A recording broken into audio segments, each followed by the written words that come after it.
प्यारे बच्चों, class 10th में मैथमेटिक्स में जो दूसरा चैप्टर है एनसीईआरटी में वो है बहुपद। आप लोग क्लास 9th में भी बहुपद पढ़े होंगे, अच्छे से पढ़े होंगे, ठीक है। तो एक बार मैं जो बेसिक जो बता दे रहा हूँ आपको कि बहुपद वास्तव में होता क्या है। बहुपद को कहते हैं पॉलिनोमियल, ठीक है। देखिए, कोई भी बीजगणितीय व्यंजक या अलजेब्रिक एक्सप्रेशन, ठीक है, बहुपद को हम रिप्रेजेंट करते हैं px से। अगर इस रूप में हो a0 a1x a2x square dash dash dash an x power n, ठीक है, तो इसे हम बहुपद बोलेंगे। क्या बोलेंगे? बहुपद।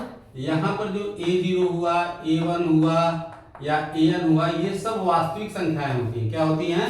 वास्तविक संख्याएं, या तो परिमेय होंगी या तो अपरिमेय होंगी, ठीक है। और दूसरी चीज ये है कि जो n है, ध्यान दीजिएगा, यहीं पे बच्चे बहुत ज्यादा गलती करते हैं। n जो होता है ये नॉन नेगेटिव इंटीजर, नॉन, अंग्रेजी इसका समझना ज्यादा आसान है, मैं अंग्रेजी में लिख रहा हूं non negative integer. Non negative integer का मतलब होगा कि एक ऐसा पूर्णांक जो ऋण न हो, ठीक है, माइनस में न हो, फ्रैक्शन में न हो, मतलब कि 0 1 2 3 4। अगर ये माइनस हो गया, अगर जो है ये माइनस हो गया, तब वो पॉलिनोमियल या बहुपद नहीं रह जाएगा, ठीक है। तो यही क्या होता है, बहुपद होता है। अगर आप एग्जांपल की बात करें, ठीक है, तो जैसे मान लीजिए मैंने लिख दिया px = x + 2, ठीक है। अब x है, चर राशि है, ठीक है, बीजगणितीय व्यंजक है, ठीक है, तो ये क्या हो गया, बहुपद हो गया, ठीक है। या मान लीजिए कोई दूसरा बहुपद है x² + 5x + 6, ठीक है, x² + 5x + 6 हो गया, ठीक। अब यहाँ पे क्या है, चर राशि जो है x है। चर का मतलब क्या होता है, जो ABCD XYZ लिखा रहता है, इसका वैल्यू उनको पता नहीं रहता, उसको चर कहते हैं, वेरिएबल कहते हैं। और जो संख्याएं होती हैं 5 और 6, ठीक है, इनको अचर कहते हैं या कांस्टेंट कहते हैं। तो यहाँ पे जो a0 an ये जो है संख्याएं हैं, 5 और 6 हो गया, चाहे 2 हो गया, पता है समझ में। और बाकी x क्या है, इसमें वेरिएबल है या चर राशि है। तो यही बहुपद होता है, ठीक है। तो क्लास 10th में आपको जो बहुपद पढ़ने हैं वो 3 प्रकार के बहुपद पढ़ने हैं, ठीक है। बहुपद जो होते हैं कई प्रकार के होते हैं, लेकिन आपको 3 प्रकार के बहुपद जो क्लास 10th के सिलेबस में है, जो आपको पढ़ने हैं। और बहुत ध्यान से पढ़िएगा, क्योंकि बहुत इंपॉर्टेंट चीज है। जब आगे के क्लासेस में आप मैथमेटिक्स पढ़ेंगे तो पॉलिनोमियल्स बहुत सारे आएंगे, ठीक है, डिफरेंशिएशन होता है, इंटीग्रेशन होता है, उसमें ग्राफ खींचने रहते हैं, ठीक है। तो एक एक चीज मैं बारीकी से बताऊंगा, आप उसको ध्यान से समझने की कोशिश करिएगा, ठीक है। तो जो सबसे पहला पॉलिनोमियल है उसको हम कहते हैं रेखीय बहुपद, रेखीय बहुपद,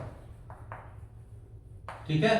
रेखीय बहुपद को कहा जाता है लीनियर पॉलिनोमियल, लीनियर पॉलिनोमियल। तो देखिए, लीनियर पॉलिनोमियल या रेखीय बहुपद का मतलब क्या हुआ, जिस बहुपद की घात डिग्री 1 होती है, जिस बहुपद का घात क्या होता है, 1 होता है।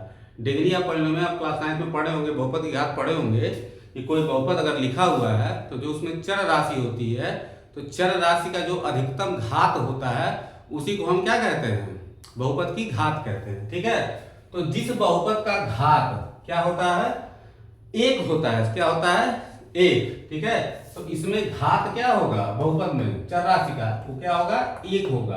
तो उसको कहते हैं हम रेखीय बहुपद। जैसे मान लीजिए मैंने लिख दिया px = x - 3, यहाँ पे चर राशि कौन है, x है, तो x के ऊपर कोई नहीं पावर है, तो इसको क्या मान सकते हैं, 1। तो ये कैसा बहुपद हो जाएगा, ठीक है, रेखीय बहुपद हो जाएगा, ठीक है। दूसरा होता है द्विघातीय बहुपद, द्विघातीय बहुपद, ठीक है। द्विघातीय बहुपद का मतलब हुआ कि क्वाड्रेटिक पॉलिनोमियल, क्या कहते हैं इसको, क्वाड्रेटिक पॉलिनोमियल, ठीक है। अब द्विघाती, द्विघाती का मतलब हुआ कि ऐसा बहुपद जिसका घात क्या हो, 2 हो, ठीक है, जिसमें चर राशि का अधिकतम घात क्या होता है, 2 होता है, ठीक है, उसे हम कहते हैं द्विघाती बहुपद, ठीक है, या 2 घात वाला बहुपद, ठीक है।